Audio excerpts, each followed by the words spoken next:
It very well could be that it goes louder. Check my volumes. I think I'm doing good everywhere. Guys, welcome to Poprageous Saturday night. Poprageous live at Saturday night. I gotta be careful not to say the wrong words because there's another company that's got the that Saturday night logo thingy wrapped up pretty good, right? That it's Saturday Night Live. That's not us. We're Poprageous Live. It's Saturday night. I had to dance around that. You just can't go and use it, because if you're an entertainment show, which we are for entertainment purposes only. I'm like the Colbert Report, just better. That's what I am. That's what frickin' I am. The Colbert Report, just better. I'm not a left-wing lunatic. I might be a lunatic. With the character I play on Poprageous, here on Poprageous, I would definitely vote myself in as a lunatic. What? Yeah, well, you know what? Maybe I would. I don't know. At least while the camera's rolling. Guys, welcome to Poprageous Saturday night. There's a lot of things that are going on. It's summertime still, though, right? So even though there's kind of stuff, you got a hair in your face and it tickles. I don't think I can get it off. I hope I'm not doing that all night. So on Saturday night, it's like, what is it? July 25. July's almost over. So what are we, 2 weeks away from the preseason of the NFL starting? That's pretty big news if you're an NFL fan, which I am. I do like the NFL. I do.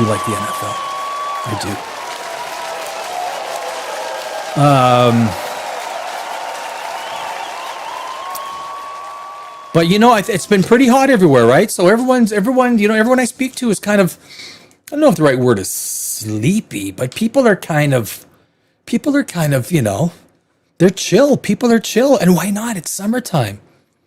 It's summer 2026. I think 2026. Correct me if I'm wrong. The year 2026 is going to be kind of a unmemorable year. Like I don't know why anyone's gonna. I swear I got one hair that's like, I have a fan on my left. I have one hair that is literally pissing me off. It's like blowing and whipping me and but I don't know what there is so I tell you what, it's not the Odyssey. It's not going to be the Odyssey that and that's the question. I'm very well known as a screenwriter in Los Angeles after 20 years. I didn't like the Odyssey. Not a fan of the Odyssey. I think it's terribly written. I think it's terribly shot. I think it's terribly acted. If this movie didn't have Christopher Nolan fronting it, I mean, I think it'd be like a $30-50 million movie. It's an incoherent screenplay with no emotionality. It's a Lego blocks of emotionally unrelated scenes. There's no payoff. There's no even the Conan moments where Odysseus is supposed to, become. I mean, it's pretty weak. I don't know how anyone could say anything other than that. I mean, it really is. Nolan is good at spectacle. He's good at putting together that spectacle in a cinematic perspective, but his screenplays are terrible. But we're going to look at. Wait, you loved He-Man? Just a human? You loved He-Man? I mean, that's fair if you loved He-Man. I mean, you know what? I didn't see it. To me, when I saw the trailers, I thought, you know what? This thing's gonna bomb. This thing's really gonna bomb. And by the time the talk started about it, I was like, you know what? Second weekend, I think not much happened. I'll watch it streaming, but there's no talk about it, right? There's no talk about He-Man. There was only opening weekend talk. It was subdued, and even like you got to kind of think I think Spider-Man is literally overtaking there's not much to talk about on the Odyssey. I was thinking about tonight. I was thinking, so if I'm going to talk about the Odyssey, as a screenwriter, I could talk about the story, I could talk about this, or about the production side. I've already done that. So what am I going to talk about tonight? Well, you know what? I've maintained for the Odyssey. What is a flop? Is the Odyssey going to flop? Obviously, we need to define the word flop. What does the word flop mean? To me, flop means I spent this amount, I've got to get this amount back. If it misses the mark by 50 million, it's like, okay, you know what? Yeah, kind of mission accomplished. We'll break even in the aftermarket first year, second year, third year. It's a property that will make money after that. The problem is with the Odyssey, Christopher Nolan is getting 20% of the take for the studio. 20%. That's his take. Christopher Nolan, 20%. Which is basically 10%, or you can say 10% of the total gross. But that 20% comes off of the studio side. So if it is a $250 million movie, 150 million for marketing, you got 400 million, the movie has to do 800 million to break even, 50-50 split with the theaters.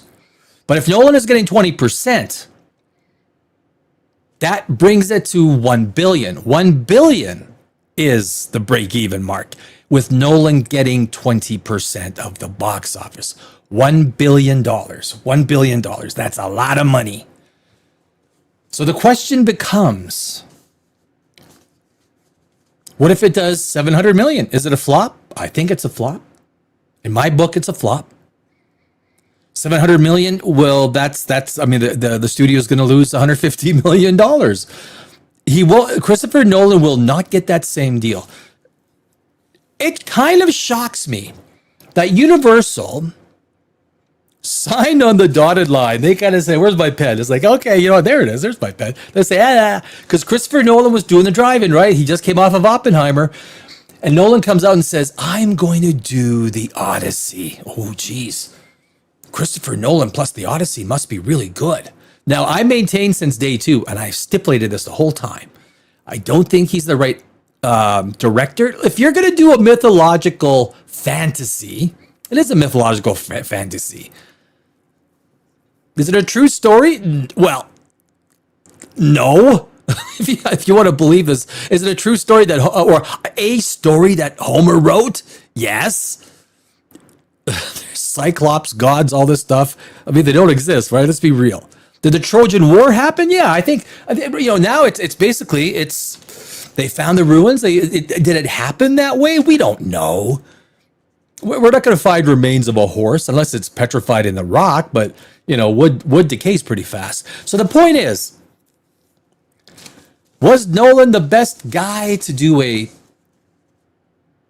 mythological fantasy? And I maintain no. You cannot use practical effects. Look, man, that animatronic arm that he used, I mean, that looks stupid. In the movie, if you saw the movie, remember they're all running under the animatronic arm. It looked like a 1980s movie. There were lots of parts that reminded me of a 1980s movie in the Odyssey. Lots of parts.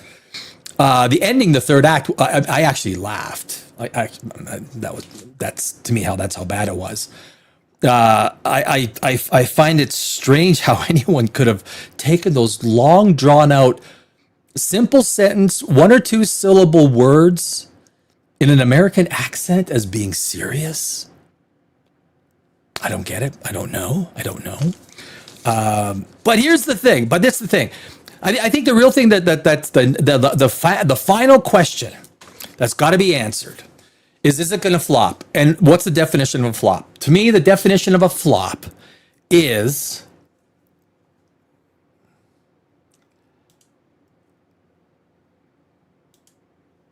the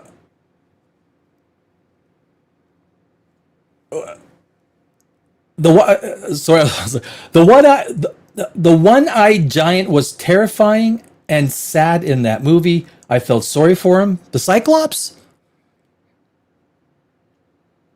Well, it was the son of Poseidon, so I mean, he's there eating. He's eating people. He's eating sheep. I mean, I guess you could kind of feel sorry for him. I mean, that's fair. If that's what you. I mean, that's is that if you felt sorry for him, then feel sorry for him. That's a. I mean, I didn't feel anything. I was knowing that he was using animatronic, because he wasn't using any. He doesn't do any CGI, which is ridiculous. It's okay to use CGI. Dear God, man. It's not okay to use bad CGI. But if you're going to, I mean, first off, they use Viking ships. They didn't use Greek ships. They used Viking ships. Real Viking ships. Well, CGI could have taken care of that easily. There's nothing wrong with practical effects, but there's a good mix in a movie. So, but still, the question is in the Odyssey, will it flop? And I'm still maintaining that the Odyssey will flop. At the end, when he shot that arrow in his eye, yeah, it's he is the son of a god, the Cyclops. He's the son of Poseidon. Not a real son of Poseidon. Look, the Odyssey, and I took a lot of Greek antiquity in university. It's all written in a certain way, right? Certain spirit. It's a very mythological, using gods and things like that. It's, I mean, he was eating people. I don't know if Nolan actually got that. It was kind of like he ate and slept. You have to change the Odyssey from what it was really written. It's like you cannot take something that was written 2,800 years ago and write it exactly the way Homer wrote it, because the storytelling was very different back then. Very different. Even today, when you, as a screenwriter, I know when you take a novel and turn it into a screenplay, you got to change it. You can't do what's in the novel. You can't. You need to write it in something that's going to work on a visual basis. Novels aren't visual. Movies are visual. So what works in a novel is not going to work on video. So we're gonna touch on that. We're gonna get into whether the Odyssey is gonna flop. Strange New Worlds. I got a couple of things I want to touch on with Strange New Worlds. Terrible. I want to on Flix Nation. How did it do? I'm a huge Star Trek lover going back decades, and I think what Alex Kurtzman has done to Star Trek is a bit of an abomination.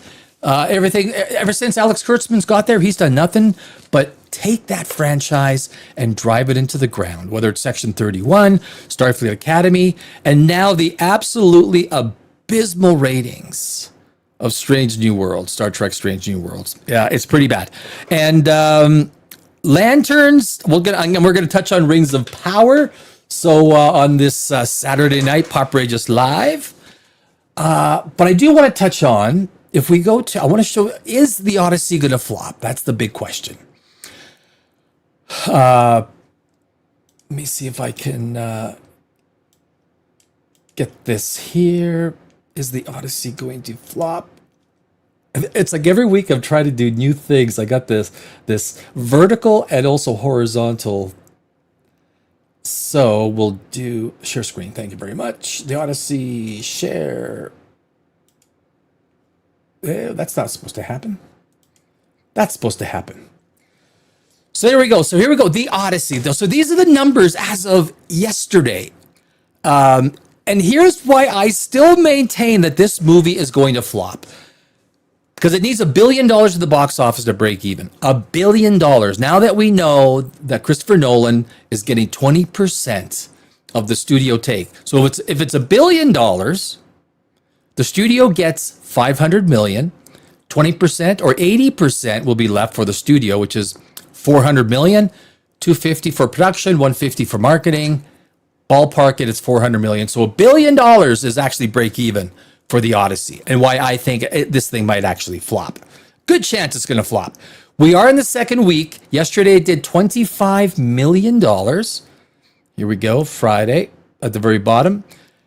$25.9 million. So if this weekend it gets to, with international, if it gets to what, 450 maybe, $450 million, you basically, something that is on an average basis is a triple. So whatever your opening weekend is, triple it, and that's a pretty good box office run. So if he did, what was it, 264 million? If you triple 264 million, you've got about $800 million. That's a flop. That's a loss by about $100 million. Now you might think, well, it still did $800 million. It's not a flop. Well, if you need $1 billion to break even, I'm sorry, it's a flop. And the quality of this movie tells me that you might have a pretty good weekend this weekend, but next weekend when Spider-Man comes out and all of the hype is gone and people realize, you know what, this movie isn't that good. It really isn't that good. Everyone that wants to see the movie will see in the first 2 weeks.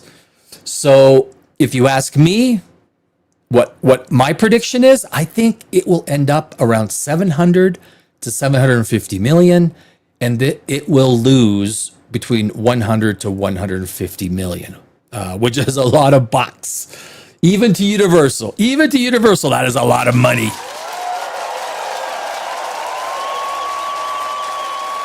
$150 million.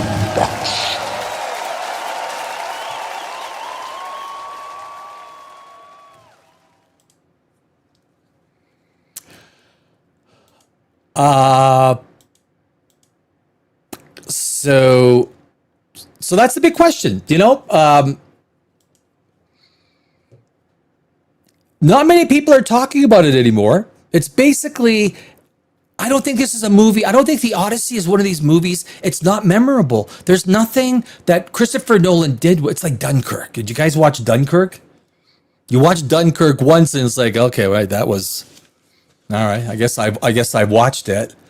This isn't a defining movie. This isn't something that captures the imagination of what was. It doesn't capture the imagination of Greek culture. It doesn't capture the imagination of the Odyssey, the actual poem written by Homer. It doesn't capture Greek history. It doesn't capture human history, the Odyssey. It really doesn't do anything.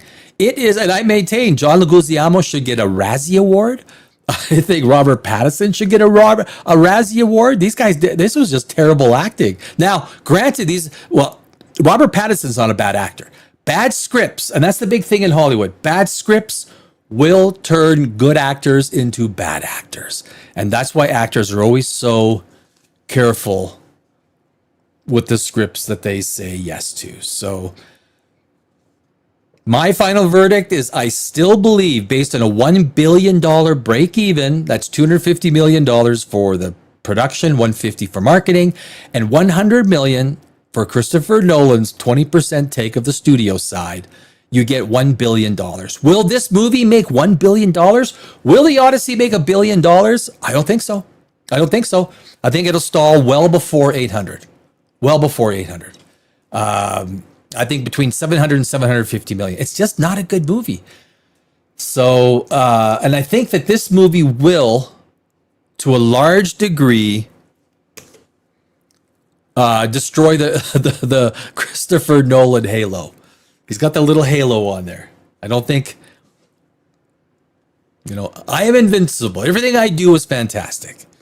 I wasn't a big fan of the Batman trilogy. As a screenwriter, 20 years in Hollywood, wasn't a big fan. There's a couple of movies, but that is my opinion. Where are we here? Uh-oh. There we go. Back to, and there we go. So I think it's going to flop, my friends. I think it will flop. Wah, wah. I got that sound. Hold on. Where is that?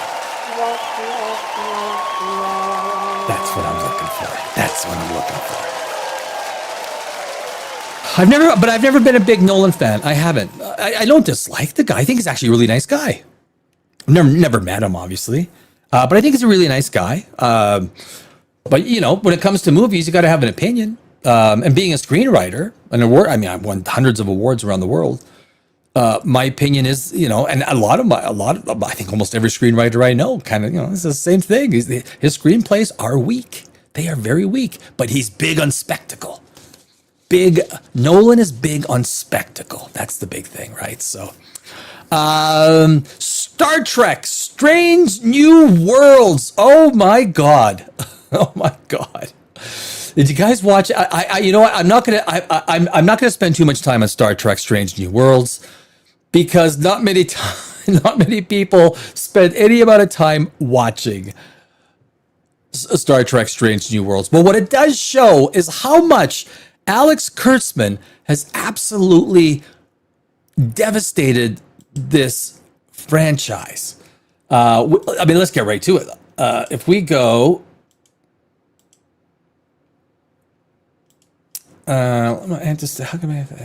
Share screen. So this is, there we go. This is, let me see if I can set this up better, a little bit better. Top TV shows on Paramount on July 25th, 2026. And so Flix Patrol, and we can go, you know, we'll start from the top. We'll get to Paramount, although Paramount's way down there. Top TV shows on Netflix on July 25th, 2025. Elite Force, these are TV shows, not movies, because they break it up, into TV shows and movies. I don't think Netflix has got anything that's really Elite Force. You know, I don't even know what that is. I don't follow Netflix much anymore because it seems like they're hot and they're not. But maybe, I don't know, maybe I gotta take a look. And these are the top movies on Netflix.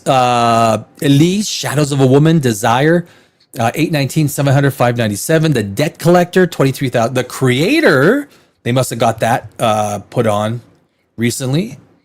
So now we get to HBO.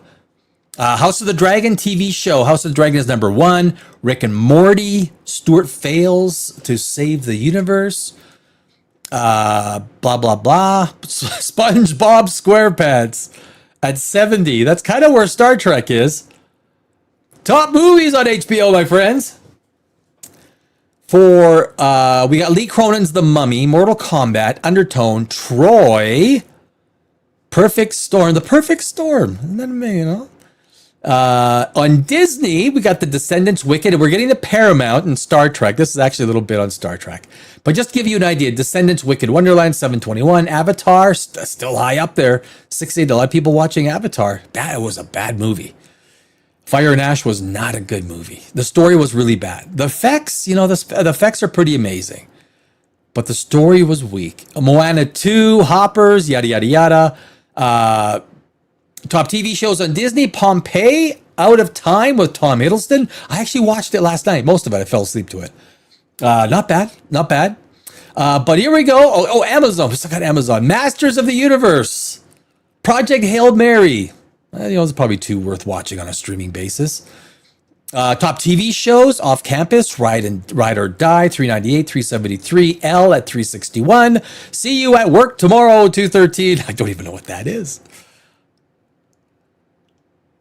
And then top shows on Paramount Plus.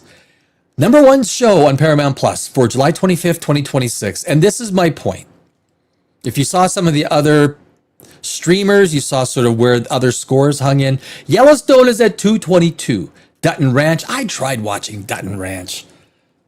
Wasn't for me. South Park. You always like Tulsa King. Criminal Minds. Sabrina the Teenage Witch. Doesn't that come from that's like a, how old is that? Like 20 years old? 30 years old? And then you have Star Trek Strange New Worlds. A score of 80. The premiere of season 4. A score of 80.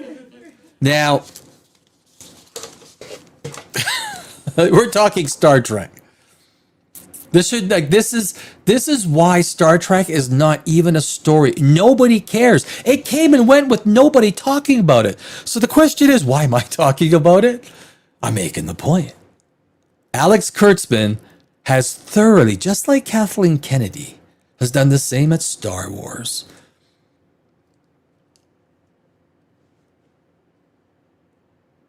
Alex Kurtzman has basically put the nail in the coffin of Star Trek Strange New Worlds. But look, in the first episode, season 4, I don't know if you guys watched it on Thursday. It was pretty bad. This was an episode that was on a science basis, because I have a science channel, which is my main channel. I'm a science nerd at heart. The science is so utterly ridiculous, beyond ridiculous. It is an abomination of everything that is what Star Trek is supposed to be. We got a little bit of more Melrose Place in there than science. And it's too bad because, like, I think Anson Mount is good. I think some of the casting is pretty good. But again, when you have weak scripts will always create weak performances and actors. And this is exactly what is going on with Star Trek Strange New Worlds. I'll watch episode 2. I have a science. I do a science live stream on my science channel, Dimension Zero, every Wednesday. So this falls right in line with that. But in terms of pop culture, there's nothing pop culture that is left remaining with Star Trek. 80. This is the season 4 premiere. The season 4 premiere of Star Trek. Season 4. And it gets an 80. Way to go, Alex. Great storylines.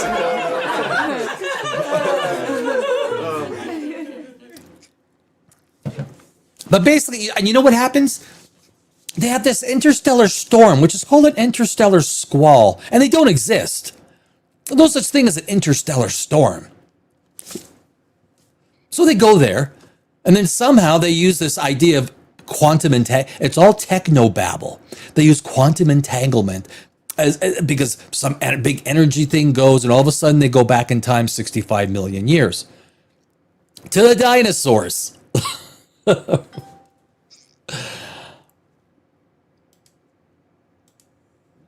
So they go back to the dinosaur age, and they've lost all of their power except to life support. And that's really quite the convenience, right? Lost all of the power except to life support.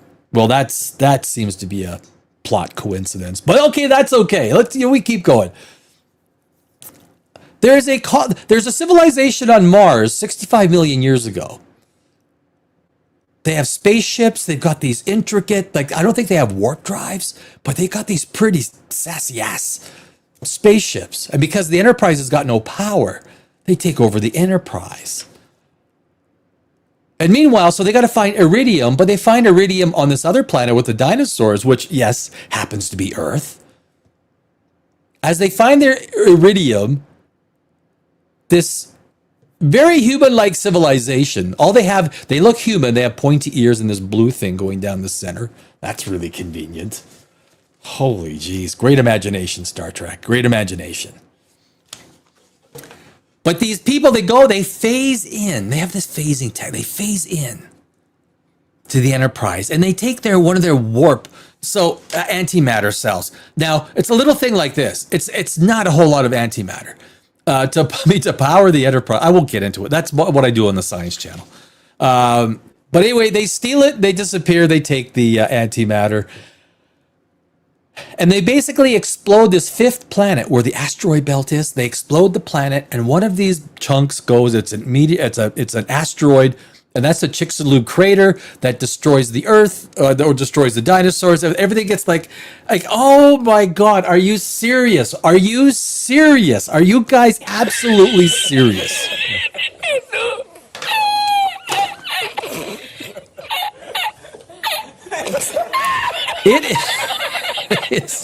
It is so bad.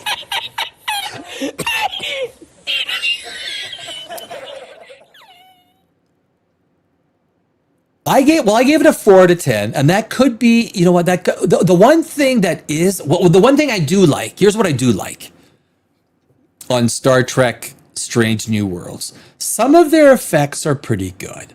I like a lot of the Enterprise scenes. I think they're effects people that do some of the, because when I do my science stuff and I do a science video about Star Trek and warp drive, nacelles, antimatter, if I do a science video about it, I do like using Strange New Worlds video from the episodes, because I do think they do, and they give you a good amount of it, right? At least enough of it so that you really get the sense that the Enterprise is actually in space, and it looks actually pretty cool. The science is, look, this is what I've said about Star Trek. It used to be science fiction, it turned into science fantasy, but now basically Star Trek is all science bullshit. That's all it is. It's science bullshit. It's not even close to science. It is pretty bad. It's pretty bad. Oh, summertime heat. I don't know if it's hot where you guys are, but man, it is where I am. It is what I am. But Strange New World. So there you go. It has a score of can we get this back? Can I get this back? There we go. It has a score of 80. This is its premiere episode, season 4, episode 1. A score of 80. Sabrina the Teenage Witch did better. That's a 30-year-old. Reruns of the Tulsa King did better. So anyway, that is unfortunately Star Trek. You know what? I will cover episode 2. I mean, I'll do it for the Science Channel at least. But anyway, we'll just put an X through that little news story. So one thing what I want to cover next, and I think this is really important. If you guys have been watching the Warner Brothers and the Paramount acquisition, there's been a lot of drama going on. The casualties so far in the Warner Brothers Paramount acquisition, well, so far Paramount has had to pay Netflix an $8 billion fee. $8 billion fee. Because there was a breakup fee between Warner Brothers and Netflix that if it didn't go through, Warner Brothers would have to pay $8 billion. So Paramount paid that $8 billion fee. So they're out $8 billion already, right? $8 billion. I mean, that's a lot. That's a lot to everybody on this planet except for probably, what's his name? Elon Musk. You know, it'd be like a rounding decimal error for Elon Musk. But the point is, and I worked on Wall Street for years as a market maker on the New York Stock Exchange and NASDAQ. And so the financial stuff of this really gets me, really gets me. And there's a lot of, now, to me, I think it's really important for the entire entertainment industry. Will the deal go through? A lot of people say, I've maintained that there's a good chance that it will not. If only for California and the EU. Now, interestingly enough, last week the EU said we approve it, which kind of shocked me. But last week also, the states, 12 states came out and they sued to stop the deal. And even though there was just some preliminary, small stuff in the beginning of the week, on Friday we had a bombshell. There was a bombshell on Friday. Now, what I want to show you first, why I think the Warner Brothers and Paramount deal has only got at best a 50-50 chance. A 50-50 chance of actually going through. So many people are talking like the Warner Brothers deal is closed. Never has been. It is very far from the acquisition. And the number one thing you go to is the stock price. The stock price acquisition for Warner Brothers is $31 per share. 31. The closing price, the closing after hours price on Friday, after the news we got, we're going to jump into the news in a few secs, is $25.68. If you do, I don't need to do the math on that. But if Wall Street thought that this deal was going to go through at a $31 acquisition price, it will be trading at around $30.60, 70 cents. If there's, no one's thinking, but it's not. It's trading 20% below the acquisition price. What that says is the market says, I have a lot of apprehension. There's a lot of uncertainty. And I've always maintained, and it's always been there. It's been around $28, $27. When this came out, it actually dropped. And you can see the drop there. If we take what do we do? Maybe a 6-month chart. So you see, last September, can we see that on the screen? Let me move that up a little bit. Here's the chart. And this is, look, the stock market, when it comes to money and finances, money never lies, right? Stock market is a voting machine of billions, trillions of dollars. So it's, if you take a look back at, this is when, last September, so it's not even a year, it's 10 months ago that the acquisition things really fired up. And then the Netflix, Paramount, they go haggling, going back and forth. And basically it hit $29.98 and never even got, I don't want to say didn't get close to 31. But from a closing perspective, it never got close to 31. And here you see it's been trending down, just a slight trend down until it takes another leg down. So from an acquisition price of $31, trading at $25.77 is not a good harbinger as to whether this deal is going to go through. And I have maintained this. Now, understand, Warner Brothers is a highly profitable company. I hear a lot of stuff from people online that is utter BS. They just don't understand the financials. And if you want me to, and I'll show you really quickly, take a look at what David Zaslav has done. Now, where the screw was AT&T when they bought Time Warner back in 2017, same time that Disney bought Fox, remember that in 2019, and they freaking overpaid huge. But AT&T way overpaid for Time Warner. So what they did is when they took Warner out and Discovery, they saddled it with $58 billion in debt. $58 billion. Here's the new company, and you're going to have $58 billion in debt. And now we see the year here, 2022, and the fourth column is 2025. Warner Brothers has got a lot of free cash flow, guys. A lot of free cash flow. David Zaslav is actually a very good operator. From a financial perspective, he is a very good operator. And let me show you why. The properties in Warner, if he got this debt paid off at Warner Brothers, and he made some great inroads. Here's what I want to show you right here. Total. If you ever read this is the balance sheet. If you ever read a balance sheet, if not, that's okay. So here we got total debt. That's the total debt in the company, right? 49. That's $49 billion. $267 million. That's in 2022. $49,267 million.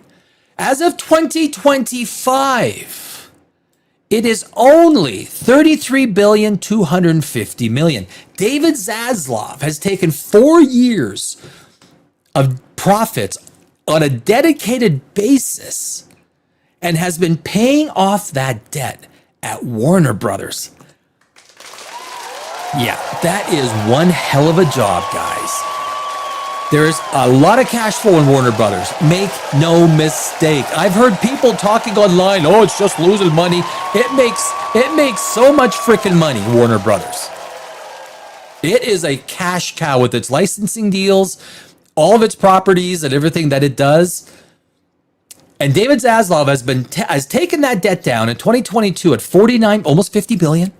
Down to 33 billion. And I would argue if he kept operating it 2026, you'd probably see this at around $29.5 billion. Almost cut in half in about 5 years? Cut in half in 5 years. Warner Brothers makes a stink load of money, guys. Now, in the big scheme of things, is it compared to Microsoft? No, it's like a fraction, right? It's a fraction. It's less than 10% of the net that Microsoft or Amazon or not Amazon. Amazon's not as big. Microsoft, Google, Meta's not as big as Amazon, Google, and Apple, and Nvidia. Those are the four, the big ones that generate literally, 80 to $100 billion in net profit, net. But for a media company, and this is every time I hear someone say, "Oh, Warner Brothers is," well, if Warner Brothers was losing money, you cannot buy a company that's losing money for $111 billion. All right, you can't. It's worth almost nothing if it's losing money.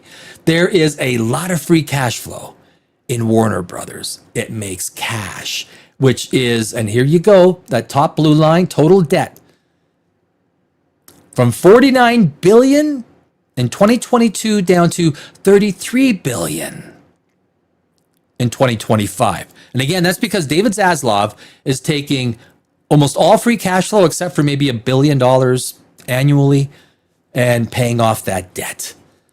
So this is a cash cow, guys. Make no mistake about it. Now, here's the big news that came out on Friday. Paramount agrees to delay Warner Brothers Discovery deal until next year, to the end, June 1st, 2025. And I want to play the video. I think she explains it a lot easier than I can just read off an article. And I think and there's a lot of interesting things that happen with this deal. That's right, Frank. Big news here. Paramount has agreed to delay the Warner Brothers merger until June 1st, 2027, unless a judge issues a ruling before then. This means that the ticking fee that Paramount agreed to pay to Warner Brothers shareholders if the deal closing is delayed beyond September 30th is likely to go into effect. Now, the ticking fee, after September 30th of this year, there's a ticking fee, meaning that when a company is stuck in this status of in between a merger or not, you're not sure if Warner Brothers is supposed to just continue and grow its operations or whether it's supposed to sit there and allow itself to be acquired. So what they have is a ticking deal, 25 cents per share per quarter, which works out to almost $700 million paid to Warner Brothers shareholders. Now, because they're delaying it till June 1st, 2027, you're going to have 3 quarters. 2 extra billion. Now, Paramount has already blown $8 billion, right? They had to pay Netflix because there was an if the deal doesn't go through clause between Warner Brothers and Netflix. Because if Warner Brothers was going to break that, then that 8 or 7 was it 7 or 8? It was $8 billion. Paramount paid that $8 billion to Netflix, so they're already out $8 billion. Look at the Paramount Skydance price. It's I think their market cap is now smaller. I bet smaller than Warner Brothers. But Paramount is not even close to the size of Warner Brothers Discovery. It's just that the Ellisons have got a lot of money.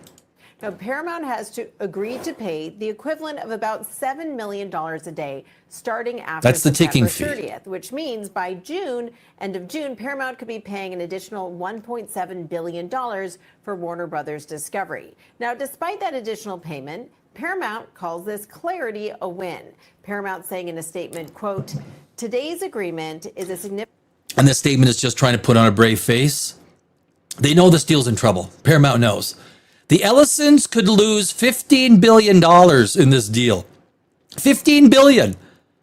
And have bought nothing with it. They just lose $15 billion. Because there's a $7 billion breakup fee if the deal doesn't go through to Warner. It's bad. It's bad. Significant win because the result is exactly what we have sought from the outset, a direct path to a trial based on the evidence. This is the fastest and clearest way to prove that this transaction is good for competition. Now, New York Attorney General Letitia James also calls this a win, saying, quote, "Halting this merger while our case proceeds is a critical victory in our efforts to uphold the law and protect the film and television industry." And of course, California is spearheading this. California is, what's his name? The gentleman in California. California is spearheading this. All of the jeopardy lies with California. There's quite a bit with, obviously, New York, maybe Atlanta. I think, no, Georgia's not involved. Georgia's not in this case. They're not in this case. Paramount is paying over $110 billion for Warner Brothers Discovery, including debt, before any ticking fees. If the deal falls apart, Paramount is committed to paying a $7 billion breakup fee. There you go. And remember, it paid a $3 billion breakup fee to Netflix. So, Frank, this is one to watch as this trial progresses. Hold on a sec. $3 billion. It was $8 billion. Hold on a sec. Let me break up fee for Netflix, Warner. Oh, it was only 2.8. Oh, is that where I got the 2.8 billion termination fee?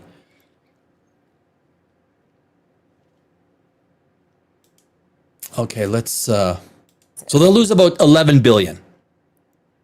There we go. They'll lose about 11 billion. 11 billion on the deal. So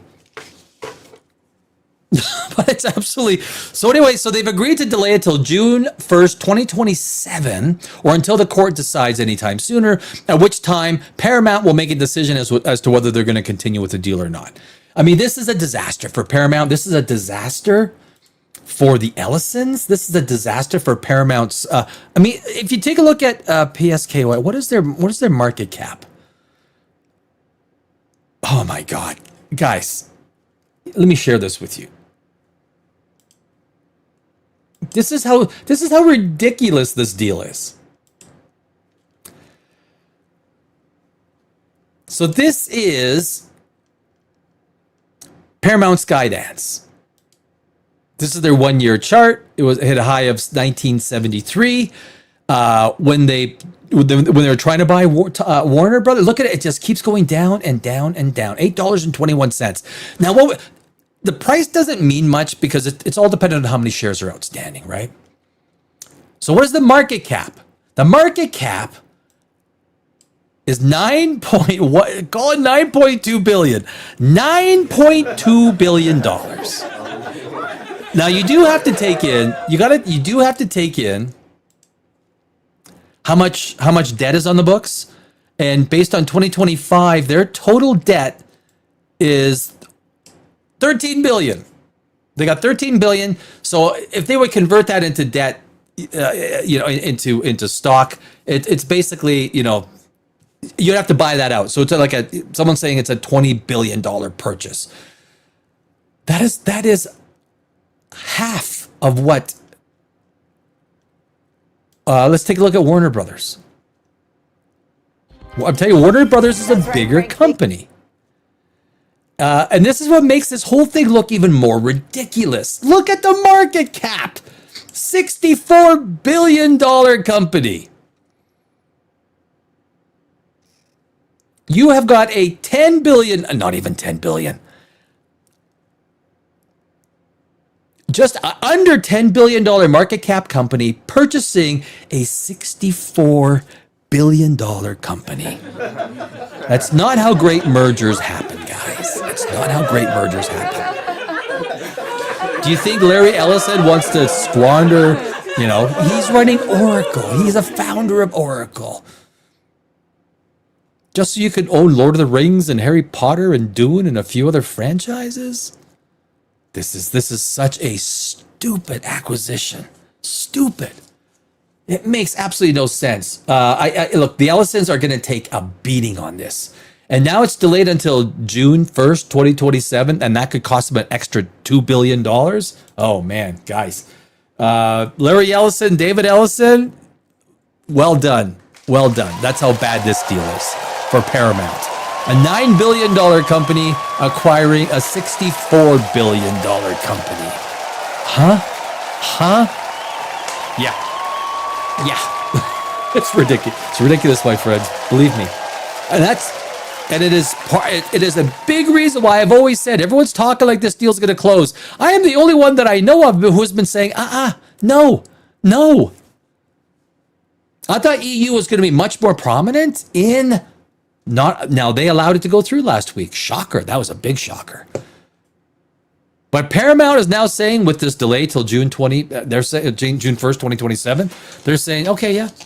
And now Warner Brothers stock is going to keep falling down. It wouldn't surprise me if Warner Brothers stock on a $31 acquisition is trading around $22. $22. $22. It's a bad deal, guys.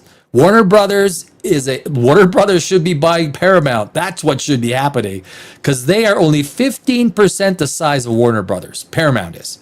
Paramount's like this, and then Warner Brothers is like this. It's asinine. And if anyone's worked in the stock market or done stuff in the stock market, I've done. I worked on the stock market for about 8 years on the NYSE and NASDAQ. This deal makes no sense. It makes no sense. There is Saudi money involved.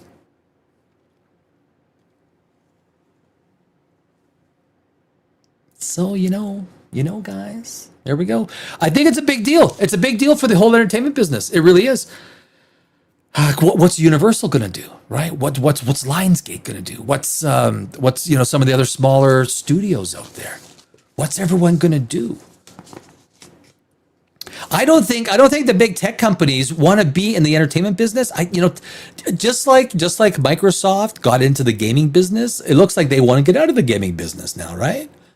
I don't think 5-10 years from now, I don't think these mega techs want to be. It's like, why did AT&T, all the telecoms were buying the entertainment companies, right? All the telecoms were buying it, but I don't think they're going to allow the big tech companies to buy up the Hollywood studios. I don't think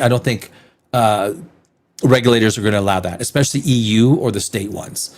So, but anyway, it's Paramount Warner Brothers. That is a stupid deal. Stupid deal, Larry Ellison. Holy jeez. Oh, jeez.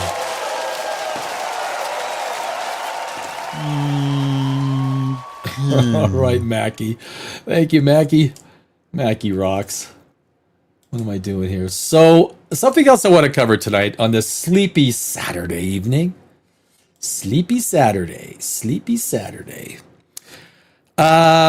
So the Rings of Power, you know what? I mean, Rings of Power is easily it's the most expensive TV show on TV, right? Rings of Power. Can I get a frickin' laugh? Or a donkey? Can I have a donkey? Here's the donkey.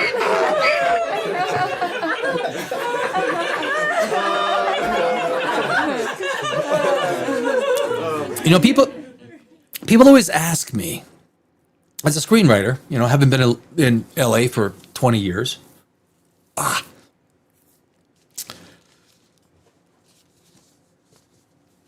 how do people, like the Supergirl writer, how do people with no writing, she never went to university for creative writing, it's not like she has a degree in English and creative writing. I mean, I went to university and took creative writing. I think that's part of the reason why I'm an award-winning screenwriter, because I actually studied it. I was like, how do these people get these jobs? I don't know. You think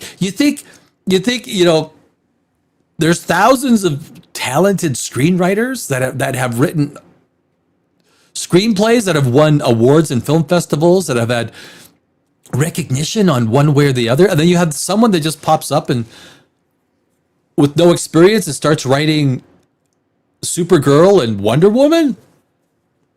Yeah, it makes you wonder, geez, James Gunn, what is there something we should know that we're not told about? It doesn't make any sense. And the same thing with Rings of Power. These two guys that walk in there, Payne and we forget their name. Even their names aren't even memorable. I mean, the Rings of Power is literally never has such a huge international property been so desecrated. So these are like, it almost feels like high school kids that were given, Larry Ellison money, right? Here's, Larry Ellison's, grandkids. Here's $2 billion. Here's $2 billion, kids. Go make a Rings of Power for me. Okay, Daddy. Like a couple of, teenage, like 16-year-olds. That's what it feels like Rings of Power is. What is this? Oh, that was another Paramount Faces. Yeah, we're not going to touch them. We're not going there. Kevin Feige. what the hell? Oh. I'm sorry. I got this. Okay, I see. That's cool. That's cool. There we go. Okay, I'm down. Don't worry. I got it. Details revealed at Comic-Con. Oh, I mean, let me share this with you. And this is we only need to touch on this. This is like one of these things where, at this stage, yeah, no, but that's not what we want. That's what we want. Thank you very much, my friends. Thank you very much.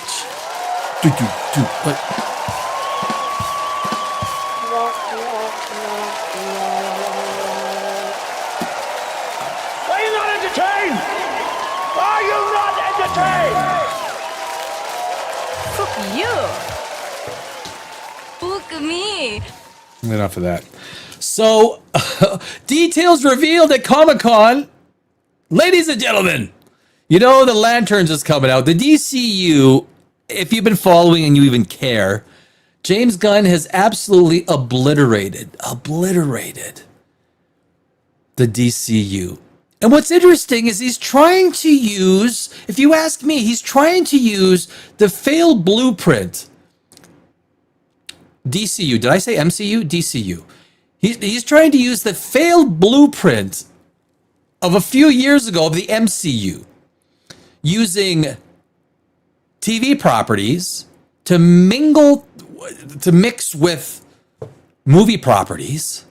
I mean, he's already done Superman and Supergirl.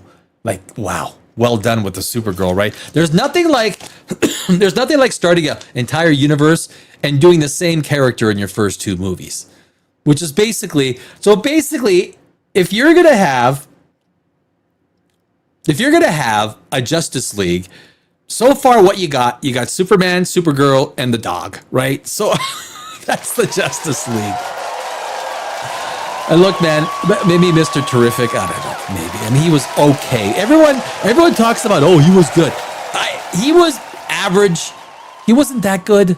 He was not that good. Please, give me a break. Hawkgirl was horrible. And I think Green Lantern, what's his name, was terrible. I think it was laughable how bad that was. I mean, look, give me Ryan Reynolds' Green Lantern from like 15 years ago. I'll take, okay. Hey, Ryan, what are you doing? I know you're looking at Deadpool 4, but are you interested in a little bit of Green Lantern, maybe? Maybe. Oh man, it's just bad. So I think it's terrible what is going on. I think it's embarrassing. Let me take that off there. I think it's embarrassing what's going on. Why didn't that leave? Oh, there we go. Oh shoot. There we go. Okay. All right. There we go. I gotta work out a little more. DC won't have much of a presence at San Diego Comic-Con this year. Whether that was a calculated decision made with the studio, realized that Supergirl was not going to be the next Dark Knight or the next Shazam 2. I think it was the next Shazam 2, wasn't it? Blue Beetle beat Supergirl, right? Blue Beetle. God bless Blue Beetle. Frickin' Blue Beetle beats Supergirl. I don't make it up. Someone does. Someone upstairs makes this stuff up. It's something we'll never really know, but the one project it's advertising is Lanterns, the upcoming HBO series about two Green Lanterns solving a mystery in a small town, America. Sounds like a big conflict. Hopefully they're going to make something out of it. The Lanterns Comic-Con panel held in Hall H debuted a new trailer for the series, which you can see below, and we are going to watch this. I don't know if you guys have seen it. Holy cow, geeks and gamers. Can you make your header even freaking bigger? I mean, fuck. There's some really bad, I write code, right? I write code, so I don't know. I mean, there's a lot of bad coders out there.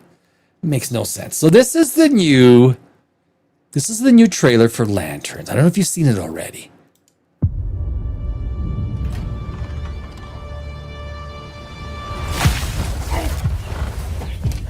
Time to get up, Junior. So, you're a space cop. No, I'm just being trained. All right, new lesson. Take the ring. You fly. Just fly. I'm sorry. Fly, please. Here, so the one thing that I would say, we are 30 seconds in. We're 30 seconds in, and they've said nothing. They've done nothing.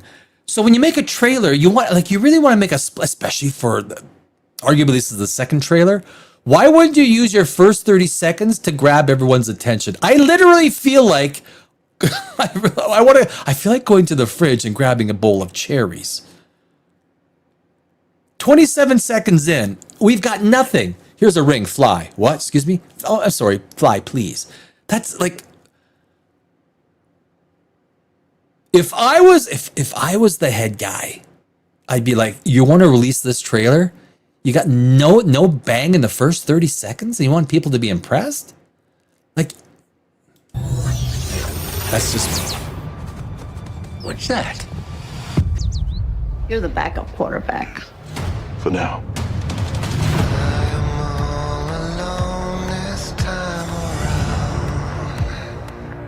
What do you think is going on? guys, we're 45 seconds in. What do we know? What do we know about lanterns? Are we any smarter 45 seconds into this trailer? After 45 seconds of watching this thing,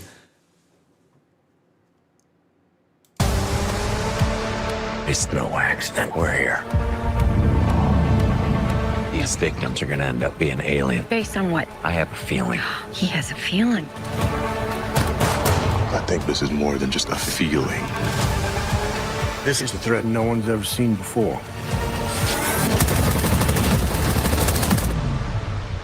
it took 1 minute and 5 seconds to see something super. It's a superhero, and it took the first trailer gave us nothing, and that's the point. At least the second trailer started off with a bang. And then, that's what I would have done as a screenwriter. What do you Just know saying. about manhunters? Where'd you hear that word? Manhunters are the most dangerous beings to ever exist in the galaxy.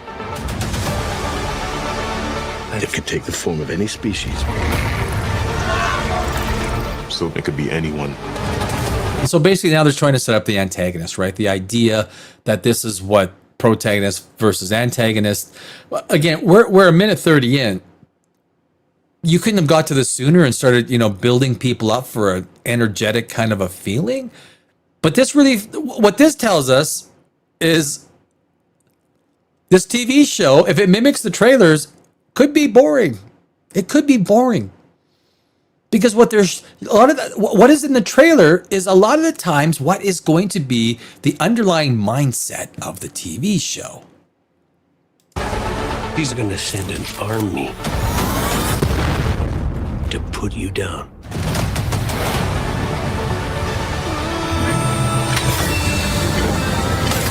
Do you resent Pal Jordan? The ring's always been mine. Jordan's just keeping it warm.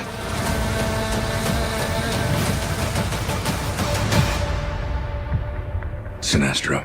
I mean, look at that. I mean, that is, and of course, it's the suit, guys. It's the suit.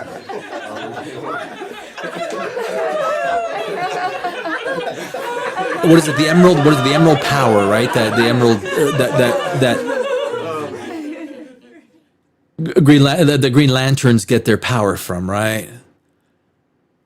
And that's why they get that shiny neon fluorescent green. And this is like some deep olive, right? It's like fashion correct for the season, right? Olive is in for the fashion season.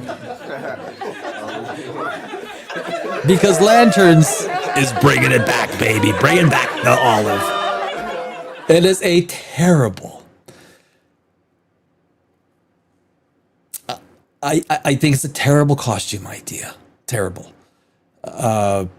There's got to be some super in the superhero.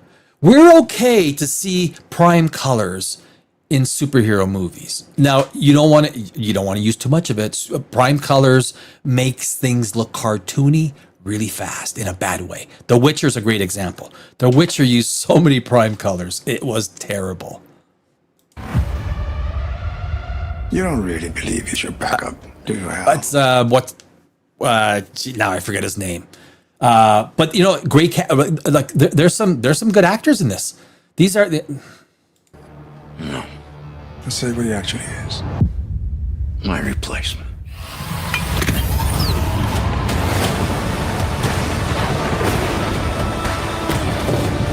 In brightest day. In blackest night. No evil shall escape my sight.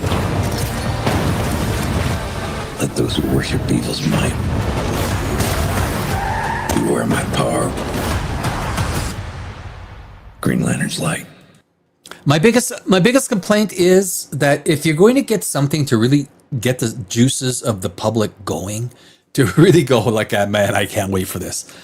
Start off with something big, right? Give us the first 15 seconds of like, whoa, like what the hell was that? And then you slow it down and then you build it up for like a tension rise going into, into the trailer. But you got to start with some kind of pizzazz.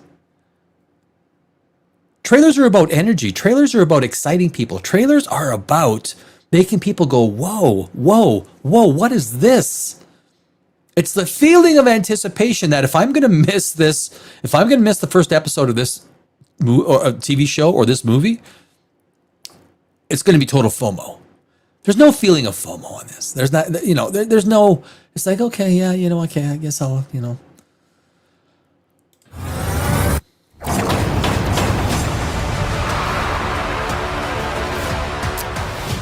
A lot of beer.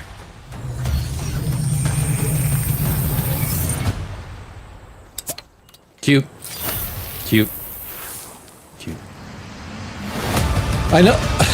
I know some people didn't like that last scene. To me, it's cute. Whatever. That has nothing to do with the quality of this trailer, right? It's just it's a cute little funny ending. That's fine. The problem with this trailer starts very early on, right? It's just like any movie, screenplay, TV show. The opening scene of your first season of any TV show, your first 10 minutes should absolutely inspire, create mystery, questions, and make someone go, holy fart knockers, right? One of the best screenplays that I wrote, or most winningest, it's called Legends. And it's basically, actually, I'm against giving my ideas because basically a screenplay is ideas, right? And even with the film festivals, the global film festivals, when you submit your screenplays, they're held very close to the chest. It's not like you can go out and find people's screenplays, especially the winning ones. I have people ask me all the time, they email me, can I read your blah, blah, blah, this screenplay? It's like, no, no. Even though I have them all in the Library of Congress, it's like, no. Ideas are what stories, story ideas. And there's not many innovative story ideas in this trailer. So when you think about some real, wow, when I think of it as a screenwriter, I think of what a great idea. Why didn't I think of that as a screenwriter?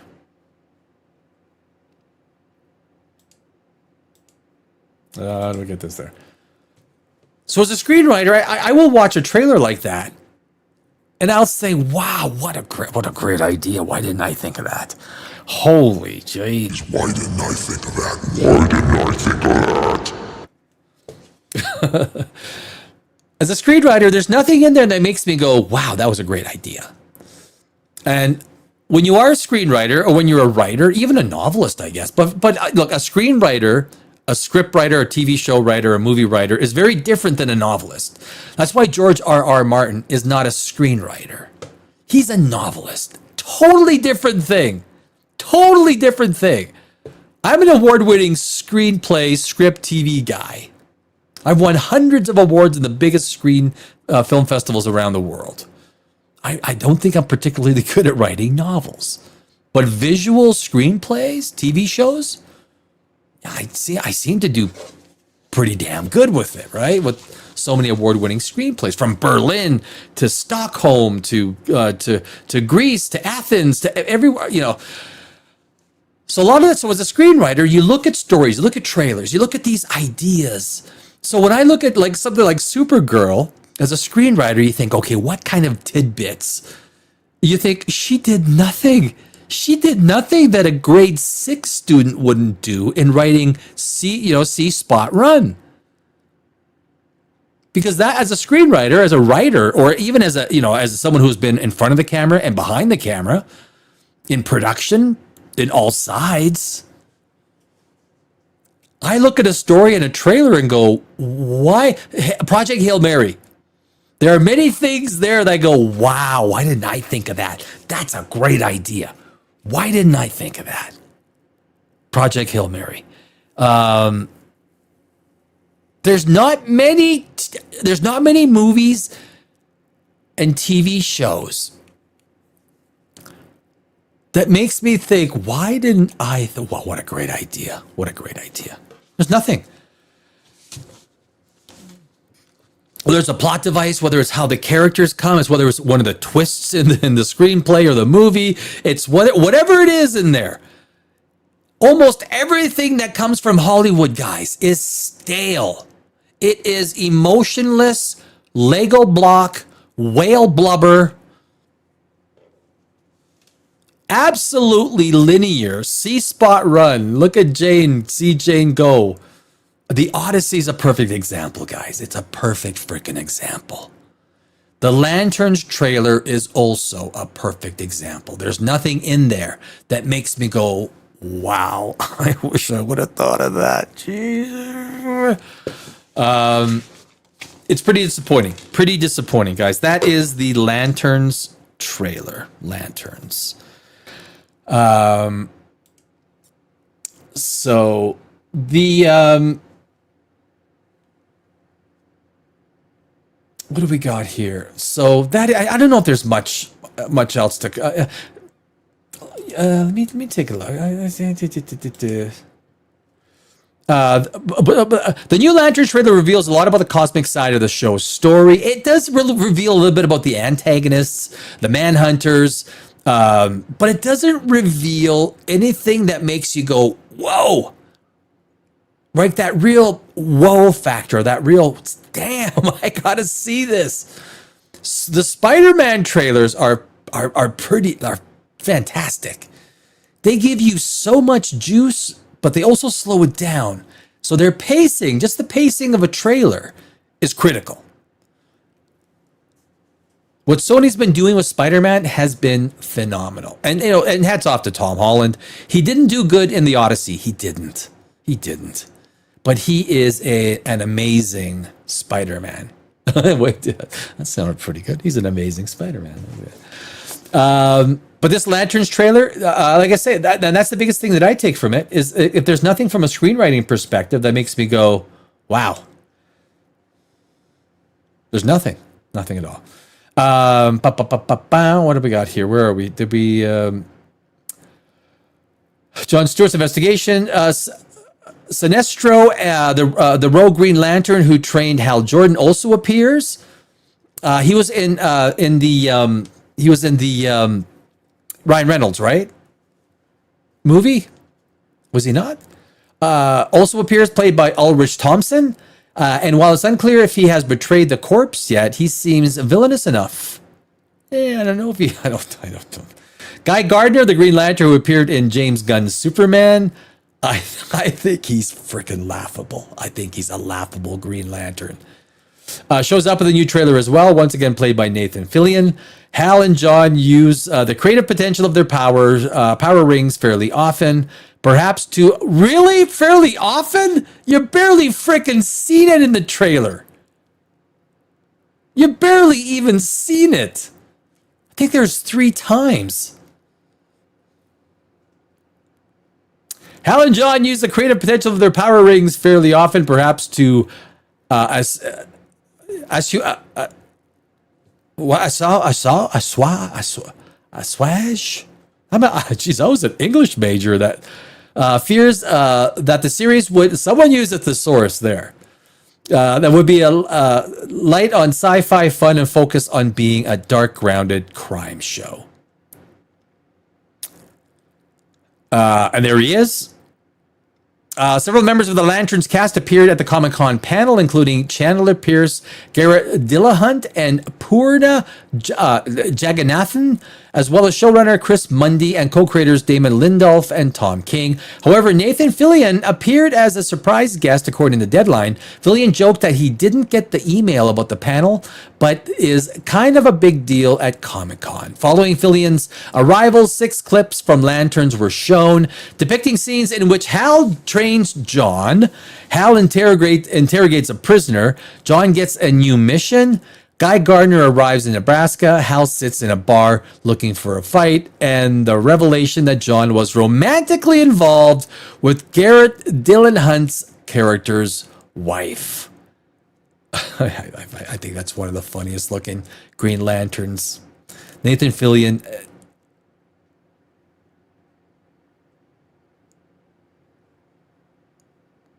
I don't like the DCU. I don't.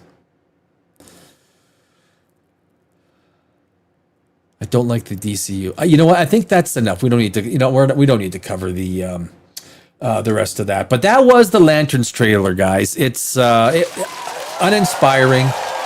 The show had better be a lot better. The show had better be a lot better than the trailers. I'll tell you what. It had better be a lot better than the trailer, because this to me is uninspired trailer. A trailer is a 2 or 3 minute movie. It has to, in itself, create its own pacing, create its own dynamic, and at the end of it, make the viewers go, I gotta watch this thing. I'm watching it. What day? When is it premiere? I'm in. I'm in. And Lanterns does not do that. The trailers don't do that. It's a, who gives it? It's like Star Trek Strange New Worlds. Sorry, what? Exactly. I think James Gunn is absolutely. I mean, it is laughable to me. I think it is laughable. Ugh. Summertime. It is laughable what James Gunn is doing with the DCU. Utterly laughable. Utterly laughable. Cheers, James.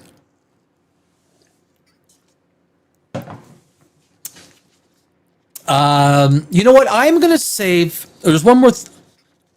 Oh, actually, yeah, that's what I was gonna. Oh, did I put it here?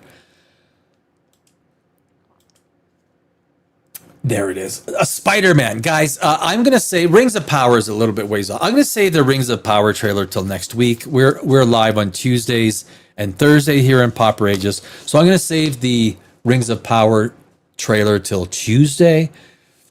I do want to cover because Spider-Man is next week. I do want to cover the opening weekend. There we go. The opening weekend to Spider-Man, which is just a few days away. Long range forecast: Spider-Man, brand new day, set to swing to biggest opening of 2026. We started the show. Look, I believe the Odyssey after week 2, it needs $1 billion to break even with Nolan's 20% deal. $1 billion. I don't think, if you ask me, the Odyssey is shaping up to be 700 to 750 million. It's a bad movie. And after all these pre-bought tickets get sorted out, it's going to nosedive. My prediction, not yours. That's the maximum. 700 to 700, and that will be a loss to Universal of between 100 to 150 million. It's the end of Chris Nolan's Halo. He won't get this deal with the next studio. He won't. 20% of gross on the studio side, he won't get it. But Spider-Man on the other hand, my friends, look, Spider-Man is the biggest superhero in the world right now. Spidey, number 1. Easily number 1. Long range forecast for Spider-Man. July 31st, 2026, Spider-Man Brand New Day, Sony domestic opening weekend. That's just the domestic. So basically what the Odyssey did globally, including domestic, I think Spidey might get to 270, 275. 270 to 275. Theaters in and around my area, and I'm in a major city, are almost all full. All of the showings in every theater. It's crazy. I haven't seen this I don't even know what the last time it was. Franchise IP has had a tough go of things so far in July, with Supergirl underperforming compared to expectations, and Moana. I love to see Moana bomb, right? I'm not a rock fan, never have been. Overplayed hand. He's never been that good, ever. All of his movies bomb. All of them. Every rock movie, Dwayne Johnson movies, loses money. Unless he's part of a supporting cast.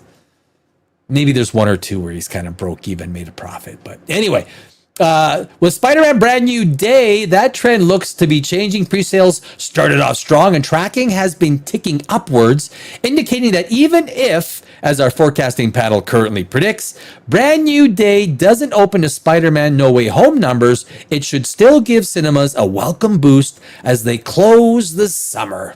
Debuting to 260.1 million domestically in December 2021, Spider-Man No Way Home gave the web-slinger his biggest opening weekend to date,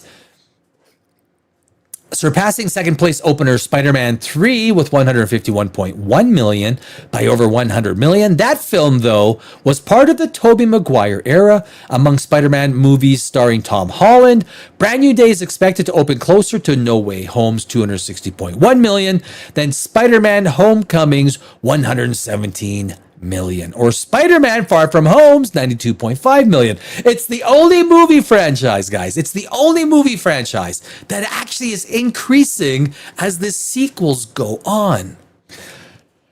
It's pretty amazing. And this is the movie of the year. I think even more so than Doomsday. I am looking forward to Dune 3, though. Big Dune fan. Looking forward to Dune 3. Both Homecoming and Far From Home came out the first weekend of July. Sony's decision to move Brand New Day to the end of the month, giving it that one last blockbuster before the summer's over sauce, could prove a smart move if it's able to drive repeat viewings through the comparatively quiet month of August.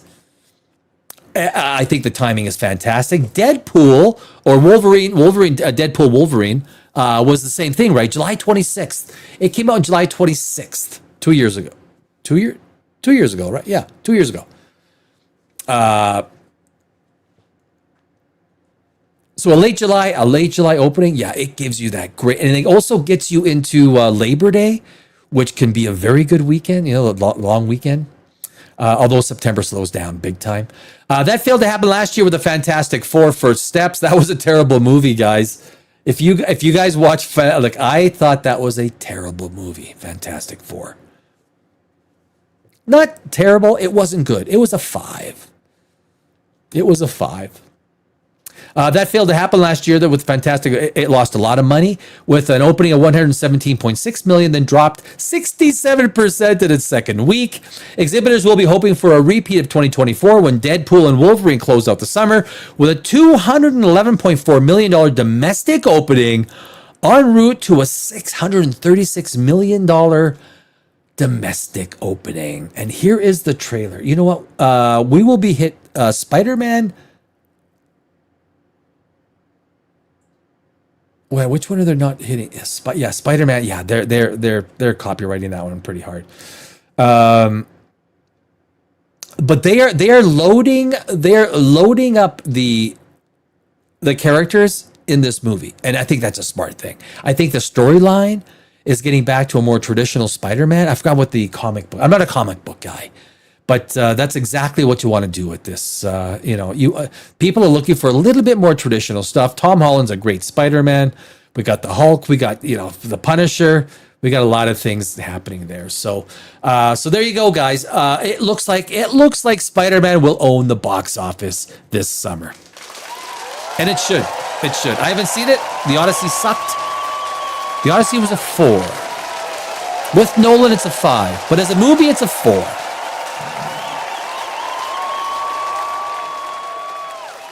There you go. That is it. Guys, I am going to save Rings of Power for the Tuesday show. And those are the things, that is what I wanted to talk about tonight. I'm going to leave it at that for the evening. Thank you for watching Poprageous. My name is Daddy Alex.